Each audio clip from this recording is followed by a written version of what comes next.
برگزاری مراسم دستاربندی شماری از حافظان قرآن عظیم الشأن در منطقه هزارباغ ولسوالی خواجه غار تخار.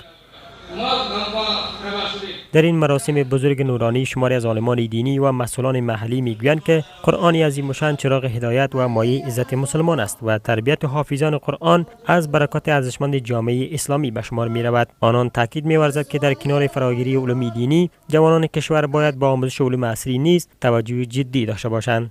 بعد از اینکه حافظ شد، بعد از حافظ شدن قرآن ترجمه شد بخوانم، کتابای دینی بخوانم، کتابای علوم عصری، علوم دینی عصری حافظ هم بخوانم. حافظانی که در مدرسه میخوانند من حیث شاگرد با اونها هم طوری برخورد شود که استادایشان متوجه حالشان باشد. ذهنها متفاوت است. بعضی انسانها صلاحیت حفظ دارند، بعضی انسانها در دین در طبقه غباوت قرار دارند، دینشان بسیار ضعیف است. مسئولان در دارالحفاظ ابوذر غفاری شاخه دارالعلوم مرکزی هزارباغ ولسوالی خواجه غار میگویند که نزدیک به 300 تن از جوانان در این مرکز به فراگیری علوم دینی مصروفند. آنان از حکومت امارات اسلامی میخواهند تا مدارس دینی را مورد حمایت قرار داده و معاش استادان را پرداخت کند.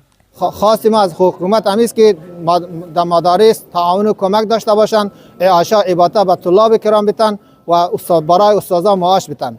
ان شاء الله ما همیشه در خدمت هستیم. حالی منطقه هم ما سپاسگزار هستیم که به خاطر حمایه همه جوانا و همه فرزندای منطقه اونا در مدارس همکار هستن، همکاری میکنن و از امارات اسلامی افغانستان هم خواهش ما همیست که به خاطر تقویه مدارس و حمایه مدارس همیشه زیر چترشان داشته باشه، همکاری داشته باشند.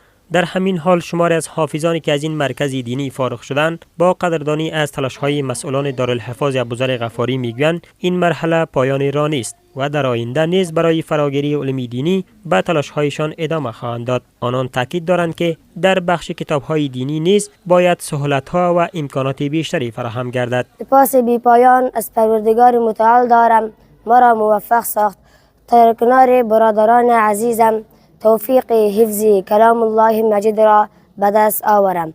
این افتخار بزرگ را نه تنها یک دستاورد شخصی بلکه مسئولین برای خدمت به دین، ملت و جامعه می دانم.